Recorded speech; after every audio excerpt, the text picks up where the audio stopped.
ಅಮಾವಾಸ್ಯೆ ಪಿತೃಗಳ ದಿನ. ಆ್ಯಕ್ಚುಲಿ ಪಿತೃಗಳಿಗೆ ಸಂಬಂಧಪಟ್ಟಾಗಿರತಕ್ಕಂತಹ ದಿನ. ಅದಕ್ಕೆ ತಂದೆ ತಾಯಿಗಳು ಅಂದರೆ ನಮ್ಮ ಪೂರ್ವಿಕರು ನಮಗೆ ಹಣಕಾಸಿನ ವಿಚಾರದಲ್ಲಿ ಅಲ್ಲಲ್ಲಿ ತೊಡಗು ತೊಂದರೆಗಳು, ಮನೆಯಲ್ಲಿ ಸದ್ದಲ ಗದ್ದಲಗಳು, ಮನೆಯಲ್ಲಿ ಆಗ್ತಕ್ಕಂಥ ದುಃಖ ದುಮ್ಮಾನಗಳು, ಪಿತೃದೇವತೆಗಳು ತೃಪ್ತಿ ಇಲ್ಲದೇ ಇದ್ದಿದ್ದರಿಂದ ಅಮಾವಾಸ್ಯೆಯು ಪಿತೃದೇವತೆಗಳ ಕೃಪೆ ಆಗಬೇಕು ಅಂತಂದರೆ ನೀವೊಂದು ಮನೆಯಲ್ಲೇ ಮಾಡ್ಕೊಳ್ತೀನಿ.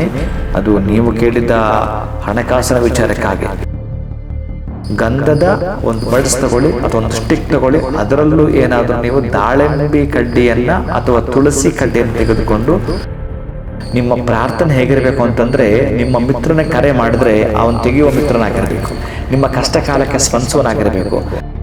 ನೀವು ಕರೆದದ್ದು, ನೀವು ಹೇಳಿದ್ದು, ನೀವು ಬಯಸಿದ್ದು ಆ ಯೂನಿವರ್ಸ್ ಕನೆಕ್ಟ್ ಆಗ್ತಕ್ಕಂಥದ್ದು, ವಿಶ್ವಶಕ್ತಿ ಕೇಳಿಸ್ಕೊಳ್ಳುವಂಥದ್ದು ಪ್ರೀತಿಯ ಬಂಧುಗಳೇ. ಆ ಮಗುನೇ ಹತ್ಕೊಂಡು ಅಮ್ಮ ಅಡುಗೆ ಮನೇಲಿ ಇದ್ಲಲ್ಲ, ಆ ಅಮ್ಮನ ಸೆರೆಗೆ ಹಿಡ್ಕೊಂಡು ಕೇಳ್ತಾಳೆ, ಅಮ್ಮ ನೆನ್ನೆ ನಾನು ಹತ್ಕೊಂಡ್ರೆ ನೀನು ಓಡ್ ಬಂದಿಯಲ್ಲ, ಇವತ್ತು ಯಾಕೆ ನಾನು ಅದಕ್ಕಿಂತ ಜೋರಾಗಿ ಅಳ್ತಾ ಇದ್ದೀನಿ, ಯಾಕೆ ಬರಲಿಲ್ಲ ಅಮ್ಮ ಅಂತ ಅಮ್ಮನನ್ನ ಪ್ರಶ್ನೆ ಮಾಡ್ತಾಳೆ ಪುಟ್ಟಕ್ಕಂತ. ನಮಸ್ಕಾರ. ನವಶಕ್ತಿ ಪೀಠಂನ ಸಮಸ್ತ ವೀಕ್ಷಕರೆಲ್ಲರಿಗೂ ಸಂಕಲ್ಪ ಸಿದ್ಧಿ ಕಾರ್ಯಕ್ರಮಕ್ಕೆ ಆತ್ಮೀಯವಾದ ಸ್ವಾಗತ, ಸುಸ್ವಾಗತ. ನಾನು ಶ್ರುತಿ. ವೀಕ್ಷಕರೇ, ನೀವು ಮೊದಲನೇ ಬಾರಿಗೆ ನಮ್ಮ ವಾಹಿನಿಯನ್ನು ನೋಡ್ತಾ ಇದ್ರೆ ಈ ಚಾನೆಲ್ನಲ್ಲಿ ನಿಮಗೆ ಧಾರ್ಮಿಕ, ಆಧ್ಯಾತ್ಮಿಕ ವಿಚಾರಗಳ ಬಗ್ಗೆ ಮಾಹಿತಿಯನ್ನು ತಿಳಿಸ್ಕೊಡ್ಲಾಗುತ್ತೆ. ಸಬ್ಸ್ಕ್ರೈಬ್ ಮಾಡ್ಕೊಳ್ಳಿ ಅಂತ ಹೇಳ್ತಾ, ಈಗ ಸದ್ಯಕ್ಕೆ ಎಂದಿನಂತೆ ಸಾಕಷ್ಟು ಮಾಹಿತಿಯನ್ನು ತಿಳಿಸ್ಕೊಡ್ಲಿಕ್ಕಾಗಿ ಕಾರ್ಯಕ್ರಮದಲ್ಲಿ ನಮ್ಮೊಂದಿಗಿದ್ದಾರೆ ಸ್ಪಿರಿಚುವಲ್ ಗುರು ಡಾಕ್ಟರ್ ವಿಷ್ಣುದತ್ತ ಗುರುಜಿಯವರು. ಗುರುಜಿ ನಮಸ್ಕಾರ, ಕಾರ್ಯಕ್ರಮಕ್ಕೆ ಸ್ವಾಗತ. ಗುರುಜಿ, ವಿಶೇಷವಾಗಿ ಇವತ್ತು ಅಮಾವಾಸ್ಯೆ ಬಂದಿದೆ. ದುಡಿಯುವಂತಹ ಕೈಗಳಿಗೆ ಕೆಲಸ ಸಿಗೋದಿಲ್ಲ, ದುಡಿದಂತಹ ಹಣ ಮನೆಯಲ್ಲಿ ನಿಲ್ಲೋದಿಲ್ಲ, ಅಭಿವೃದ್ಧಿ ಆಗ್ತಿರೋದಿಲ್ಲ. ಸೊ ಹೀಗೆ ನಮ್ಮ ವೀಕ್ಷಕರಿಗೆ ಹಲವಾರು ಸಮಸ್ಯೆಗಳು ಇದ್ದೇ ಇರುತ್ತೆ. ಇವತ್ತು ಅಮಾವಾಸ್ಯೆ ಆಗಿರೋದ್ರಿಂದ ಕೆಲವರಿಗೆ ನಂಬಿಕೆ, ಈ ಅಮಾವಾಸ್ಯೆ ಹುಣ್ಣಿಮೆ ಬಂತು ಅಂತಂದರೆ ಒಂದಷ್ಟು ರೆಮಿಡೀಸ್ಗಳನ್ನು ನಾವು ಮಾಡ್ಕೊಳ್ಬಹುದು ಅಂತ. ಹಾಗಾಗಿ ಈ ರೀತಿಯಾಗಿ ಹಣದ ಅಭಿವೃದ್ಧಿಗಾಗಿ, ಕೆಲಸದ ಅಭಿವೃದ್ಧಿಗಾಗಿ ಏನಾದರೂ ಹೋಮ್ ರೆಮಿಡೀಸ್ ಇದೆಯಾ ಗುರುಜಿ, ತಿಳಿಸ್ಕೊಡ್ತೀರಾ? ಓಂ ವಿಶ್ವಸ್ಮೈ ನಮಃ. ಪ್ರೀತಿಯ ಬಂಧುಗಳೇ, ಅಮಾವಾಸ್ಯೆ ಪಿತೃಗಳ ದಿನ. ಆ್ಯಕ್ಚುಲಿ ಪಿತೃಗಳಿಗೆ ಸಂಬಂಧಪಟ್ಟಾಗಿರತಕ್ಕಂತಹ ದಿನ. ಅದಕ್ಕೆ ತಂದೆ ತಾಯಿಗಳು ಅಂದರೆ ನಮ್ಮ ಪೂರ್ವಿಕರು ಅಮಾವಾಸ್ಯೆಯ ಮಧ್ಯಾಹ್ನ ಬಾಗಿಲ ಬಳಿ ಬರ್ತಾರಂತೆ. ಅದಕ್ಕೆ ಬಾಗಿಲ ಮುಂದುಗಡೆ ಒಂದು ಕೊಡ ನೀರನ್ನು ಇಟ್ಟಿರೋ ಅಂತ ಹೇಳ್ತಾನೆ. ಅಮಾವಾಸ್ಯೆಯ ಮಧ್ಯಾಹ್ನ 12 ಗಂಟೆಗೆ ಯಾರಿಗಾದರೂ ಶಾಖಾಹಾರವನ್ನು ದಾನ ಮಾಡು ಅಂತ ಹೇಳ್ತಾನೆ. ಅಂದರೆ ದವಸ ಧಾನ್ಯ, ತರಕಾರಿಗಳ ದಾನ ಮಾಡು ಅಂತ ಹೇಳ್ತಾನೆ. ಇನ್ನೂ ಸಾಧ್ಯವಾದರೆ ತರ್ಪಣಾದಿಗಳನ್ನು ಕೂಡ ಮಾಡು ಅಂತ ಹೇಳ್ತಾನೆ.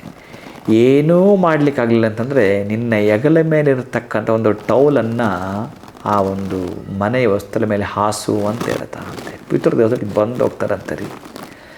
ಅದನ್ನು ಕಣ್ಣಿಗೆ ಹೊತ್ಕೊಂಡು ಹೆಗಲ ಮೇಲೆ ಹಾಕ್ಕೊಂಡ್ರೆ ಪಿತೃದೇವತೆಗಳ ಶಾಪ ನಿವಾರಣೆಯಾಗಿ ಪಿತೃದೇವತೆಗಳ ಕೃಪೆಗೆ ನೀನು ಒಳಗಾಗ್ತೀಯ ಅಂತ ಶಾಸ್ತ್ರಸಮ್ಮತವಾಗಿರುವಂಥ ಮಾತು. ಅದಕ್ಕೆ ಒಂದು ಕೊಳ ನೀರನ್ನಾದರೂ ಆಚೆ ಇಟ್ಟಿರು ಅಂತ ಹೇಳ್ತಾನೆ. ಯಾಕೆ ನಮಗೆ ಹಣಕಾಸಿನ ವಿಚಾರದಲ್ಲಿ ಅಲ್ಲಲ್ಲಿ ತೊಡಗು ತೊಂದರೆಗಳು, ಮನೆಯಲ್ಲಿ ಸದ್ದಲ ಗದ್ದಲಗಳು, ಮನೆಯಲ್ಲಿ ಆಗ್ತಕ್ಕಂಥ ದುಃಖ ದುಮ್ಮಾನಗಳು, ಪಿತೃದೇವತೆಗಳು ತೃಪ್ತಿ ಇಲ್ಲದೇ ಇದ್ದುದರಿಂದ ಮೊದಲು ಇದನ್ನು ನೀವು ನೆನಪು ಮಾಡ್ಕೊಂಡು ಮಾಡ್ತಾ ಬರಬೇಕು. ಅಂದರೆ ಪಿತೃದೇವತೆಗಳ ತೃಪ್ತಿಯ ಪ್ರೀತಿಕರವಾಗಿ ಏನಾದರೂ ಒಂದು ದಾನವನ್ನು ಮಾಡ್ತಾ ಬರುವಂಥದ್ದನ್ನು, ಕೊನೆ ಪಕ್ಷ ಎಳ್ಳನ್ನಾದರೂ ದಾನ ಮಾಡುವಂತ ಹೇಳುವಂಥದ್ದು ಅಮಾವಾಸ್ಯೆಗೆ. ಆದರೆ ಈ ಅಮಾವಾಸ್ಯೆ ಇದೆಯಲ್ಲ, ಇದು ದ್ವಾಪರ ಯುಗದ ಪ್ರಾರಂಭದ ದಿನ ಈ ಅಮಾವಾಸ್ಯೆ. ಈ ಅಮಾವಾಸ್ಯೆಯಲ್ಲಿ ದ್ವಾಪರ ಯುಗ ಪ್ರಾರಂಭ ಆಯಿತು ಅಂತ ಕೂಡ ಹೇಳ್ತಾರೆ.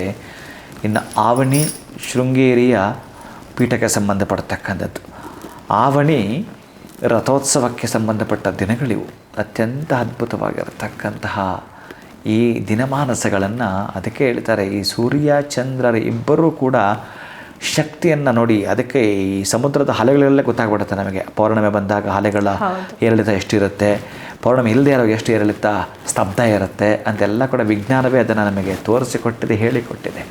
ಅದಕ್ಕಾಗಿ ಅಮಾವಾಸ್ಯೆಯಲ್ಲಿ ಪಿತೃದೇವತೆಗಳ ಕೃಪೆ ಆಗಬೇಕು ಅಂತಂದರೆ ನೀವೊಂದು ಮನೆಯಲ್ಲೇ ಮಾಡ್ಕೊಳ್ತೀನಿ.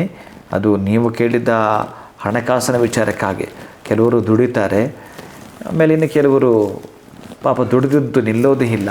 ಒಟ್ಟಾರೆ ಹಣಕಾಸಿನ ವಿಚಾರಕ್ಕೆ ನಿಮ್ಮ ಮತ್ತು ವ್ಯವಹಾರದ ಮಧ್ಯೆ ಒಂದು ಅವಿನಾಭಾವ ಸಂಬಂಧ, ಅಭಿವೃದ್ಧಿಯ ಸಂಬಂಧ, ಒಂದು ಸೇತುವೆಯ ಕೆಲಸ ಮಾಡಬೇಕು ಅಂತಂದರೆ ಒಂದು ಬಿಳಿಯ ವರ್ಣದ ವಸ್ತ್ರದ ಮೇಲೆ ಗಂಧದ ನೀರಿನ ಅಂದರೆ ಗಂಧವನ್ನು ಕಲಸಿಕೊಂಡು ಆ ಒಂದು ಕರ್ಚಿಪ್ ಸೈಜ್ ಬಿಳಿಯ ವಸ್ತ್ರದ ಮೇಲೆ ಗಂಧದ ಒಂದು ಬಡ್ಸ್ ತಗೊಳ್ಳಿ ಅಥವಾ ಒಂದು ಸ್ಟಿಕ್ ತಗೊಳ್ಳಿ, ಅದರಲ್ಲೂ ಏನಾದರೂ ನೀವು ದಾಳಿಂಬೆ ಕಡ್ಡಿಯನ್ನು ಅಥವಾ ತುಳಸಿ ಕಡ್ಡಿಯನ್ನು ತೆಗೆದುಕೊಂಡು ಆ ಒಂದು ಬಿಳಿಯ ವಸ್ತ್ರದ ಮಧ್ಯದಲ್ಲಿ ಓಂ ಶ್ರೀ ಸ್ವಸ್ತಿಕ್ 3 ಚಿಹ್ನೆಯನ್ನು ಬರೆಯೋದು. ಇವತ್ತು ಪೂರ್ಣ ನಿಮಗೆ ದಿನ ಅವಕಾಶ ಇರುತ್ತೆ. ಓಂ ಶ್ರೀ ಸ್ವಸ್ತಿಕ್ ಇದನ್ನು ಬರೆಯುವಂಥದ್ದು. ಬಿಳಿಯ ಕಲ್ಲು ಸಕ್ಕರೆ ಸ್ವಲ್ಪ ದೊಡ್ಡದು ಒಂದು ಸೈಜ್ ಇರತಕ್ಕಂತಹದ್ದು, ಒಂದೇ ಒಂದು ಸ್ವಲ್ಪ ದೊಡ್ಡದಾಗಿರತಕ್ಕಂತಹ ಬಿಳಿಯ ಕಲ್ಲು ಸಕ್ಕರೆಯನ್ನು ಅದರ ಮೇಲೆ ಇಡುವಂಥದ್ದು. ಪಚ್ಚ ಕರ್ಪೂರವನ್ನು ಅದರ ಮೇಲೆ ಸ್ವಲ್ಪ ಹಾಕುವಂಥದ್ದು.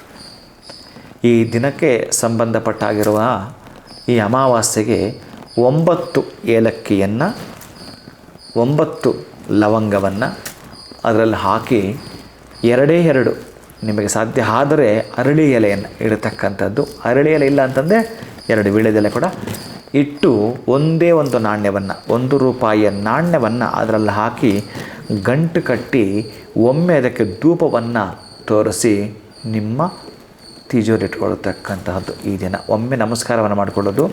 ನಂತರ ಅದರ ಮೇಲೆ ಕೈ ಇಟ್ಟು ನೀವು ನಮಸ್ಕಾರ ಮಾಡುವಾಗ ಕಣ್ಣನ್ನು ಮುಚ್ಚಿಕೊಳ್ಳುತ್ತಾ ಪ್ರಾರ್ಥನೆ ಮಾಡುವಂಥದ್ದು. ನಿಮ್ಮ ಪ್ರಾರ್ಥನೆ ಹೇಗಿರಬೇಕು ಅಂತಂದರೆ, ನಿಮ್ಮ ಮಿತ್ರನ ಕರೆ ಮಾಡಿದ್ರೆ ಅವನು ತೆಗೆಯುವ ಮಿತ್ರನಾಗಿರಬೇಕು, ನಿಮ್ಮ ಕಷ್ಟ ಕಾಲಕ್ಕೆ ಸ್ಪಂದಿಸುವನಾಗಿರಬೇಕು. ನೀನು ಕರೆದಾಗ ಆ ನಿಮ್ಮ ಕರೆಗೆ ಹೋಗ್ಬಿಟ್ಟು ಅವನು ಓಡಿ ಬರಬೇಕು, ಅಷ್ಟು ಹತ್ತಿರದಲ್ಲಿರುವನು ಕರಿಬೇಕು ನೀವು. ಹಾಗೆಯೇ ನೀವು ಕರೆದದ್ದು, ನೀವು ಹೇಳಿದ್ದು, ನೀವು ಬಯಸಿದ್ದು ಆ ಯೂನಿವರ್ಸ್ ಕನೆಕ್ಟ್ ಆಗ್ತಕ್ಕಂಥದ್ದು, ವಿಶ್ವಶಕ್ತಿ ಕೇಳಿಸ್ಕೊಳ್ಳುವಂಥದ್ದು. ಪ್ರೀತಿಯ ಬಂಧುಗಳೇ, ದಿಶಕ್ತಿಯನ್ನು ಕೊಡುವಂಥದ್ದು.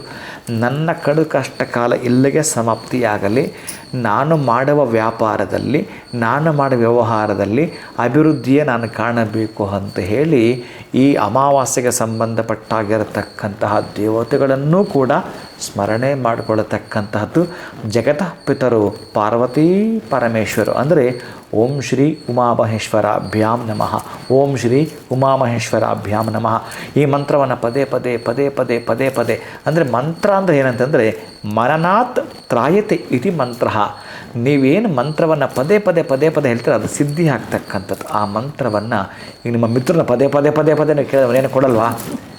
ಹಾಗೆ ಅವ ಏನು ಮಾಡ್ತಾನೆ ಗೊತ್ತಾ, ನಿಮ್ಮ ಯಾವ ಪ್ರೀತಿಯಿಂದ ಕರೀತಾ ಇದ್ದೀರೋ, ಯಾವ ವಾತ್ಸಲ್ಯಮಯ ಸಹೃದಯಮಯ ಕರುಣಾಮಯಿಂದ ಕರೀತಾ ಇದ್ದೀರೋ ಅವ ಕರುಣಿಸ್ತಾನೆ, ನಿಮ್ಮ ಕರೆಗೆ ಹೋಗಿಡುತ್ತಾನೆ. ಆ ಒಂದು ಪರಮೇಶ್ವರ ಬಹುಶಃ ನಿಮ್ಮ ಅಂತರಂಗದ ನೋವನ್ನು ಒಮ್ಮೆ ನೋಡ್ತಾನವ.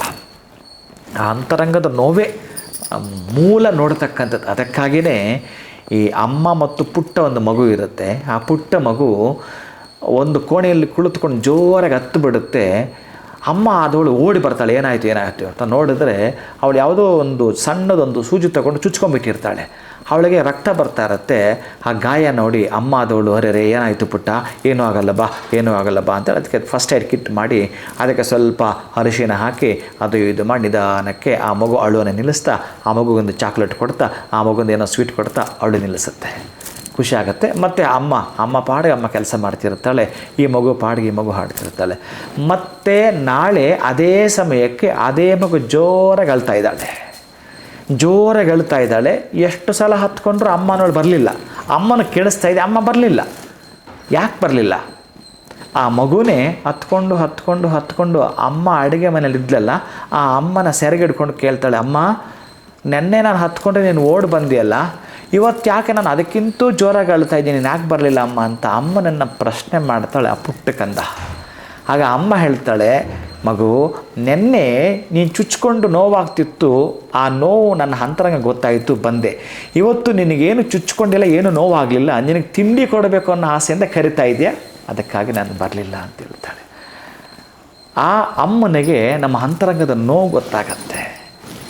ಯಾರಿಗೆ ಯಾವಾಗ ಎಲ್ಲಿ ಎಷ್ಟು ಕೊಡಬೇಕೋ ಅದು ಗೊತ್ತಿರತ್ತೆ. ಅದಕ್ಕಾಗಿ ನೀವು ಒಂದು ಸಲ ನಾನು ಹೇಳಿರುವ ಈ ಒಂದು ಬಿಳಿಯ ವಸ್ತ್ರದ ಮೇಲಿರ್ತಕ್ಕಂತಹದ್ದು ಏನು ಆ ಒಂದು ಬಿಳಿ ಕಲ್ಲು ಸಕ್ಕರೆ ಇಟ್ಟು ಆ ಒಂದು ಮೂಟೆಯನ್ನು ಕಟ್ಟಿರ್ತೀರೋ ಅದರ ಮೇಲೆ ಕೈ ಇಟ್ಟಿರ್ತೀರೋ ನಿಮ್ಮ ಪ್ರಾರ್ಥನೆಯ ಕೂಗು ಆ ಪರಮೇಶ್ವರಿಗೆ ಕೇಳಿಸಬೇಕು. ಆವಾಗ ಧನ್ಯತಾ ಭಾವದಿಂದ ಅವಳು ಬರ್ತಾಳೆ. ಪಾಪ ತುಂಬ ಕಷ್ಟದಿದ್ದಾನೆ ಈಗ ತುಂಬ ನೋವಲಿದ್ದಾಳೆ, ಇವಳ ದುಃಖವನ್ನು ಮರೆಮಾಚಬೇಕು ಅಂತ ಹೇಳಿ ಅಲ್ಲಿಂದ ಒಂದೇ ಒಂದು ಓರೆ ನೋಟದಿಂದ ನೋಡಿದರೆ ನಿನ್ನ ಕಷ್ಟ ಮಂಗಮಾಯ ಆಗ್ತಕ್ಕಂಥದ್ದು. ಅಂತಹ ಈ ಅಮಾವಾಸ್ಯೆ ಎಂದು ಈ ಒಂದು ಪರಿಹಾರವನ್ನು ಮಾಡಿಕೊಳ್ಳುತ್ತೀರಿ, ಧನಾಗಮನವನ್ನು ತಾವು ಮಾಡಿಕೊಳ್ತೀರಿ. ಗುರೂಜಿ, ಎಷ್ಟೊಂದು ಸರಳವಾದಂತಹ ಪರಿಹಾರ. ಖಂಡಿತ ನೀವು ಹೇಳಿದ ಹಾಗೆ ನಮ್ಗೇನು ಬೇಕು ಏನು ಬೇಡ ಅನ್ನೋಂಥದ್ದು ಈ ಒಂದು ಪರಮಾತ್ಮನಿಗೆ, ಯೂನಿವರ್ಸ್ಗೆ ಖಂಡಿತವಾಗ್ಲೂ ಗೊತ್ತಿರುತ್ತೆ. ಆದರೆ ನಾವು ಏನು ಬೇಕು ಅಂತ ಹೇಳಿ ಅದನ್ನು ಮ್ಯಾನಿಫೆಸ್ಟ್ ಮಾಡಬೇಕಷ್ಟೇ. ಅದರ ಸಲುವಾಗಿ ಹೇಗೆ ನಾವು ಆಚರಣೆಗಳನ್ನು ಮಾಡ್ಕೊಂಡು ಹೋಗಬೇಕು, ಅದು ಇಷ್ಟು ಸರಳವಾಗಿ ನಿಜವಾಗ್ಲೂ ಅದ್ಭುತ ಮಾಹಿತಿಯನ್ನು ತಿಳಿಸ್ಕೊಡೋದಕ್ಕಾಗಿ ಧನ್ಯವಾದಗಳು ಗುರೂಜಿ. ಹರೇ ಶ್ರೀನಿವಾಸ. ವೀಕ್ಷಕರೇ, ನೋಡಿದ್ರಿ ಅಲ್ವಾ, ನಮ್ಮ ಮನೆಯಲ್ಲೇ ಸಿಗುವಂಥ ಒಂದಷ್ಟು ವಸ್ತುಗಳಿಂದ ಅಮಾವಾಸ್ಯೆಯ ದಿನ ನಮ್ಮ ಅಭಿವೃದ್ಧಿಗಾಗಿ ನಾವು ಹೇಗೆಲ್ಲ ಪರಿಹಾರವನ್ನು ಮಾಡ್ಕೊಳ್ಬಹುದು ಗುರೂಜಿಯವರು ತಿಳಿಸ್ಕೊಟ್ಟಿದ್ದಾರೆ. ನಾನು ಪಾಲಿಸ್ತೇನೆ, ನೀವು ಕೂಡ ಪಾಲಿಸಿ ಅಂತ ಹೇಳ್ತಾ ಸದ್ಯಕ್ಕೆ ಇಂದಿನ ಸಂಕಲ್ಪ ಸದ್ಯ ಕಾರ್ಯಕ್ರಮವನ್ನು ಮುಕ್ತಾಯಗೊಳಿಸ್ತಾ ಇದ್ದೇವೆ. ಮತ್ತೆ ಸಿಗೋಣ ಮುಂದಿನ ಸಂಚಿಕೆಯಲ್ಲಿ. ಅಲ್ಲಿವರೆಗೂ ನಮಸ್ಕಾರ.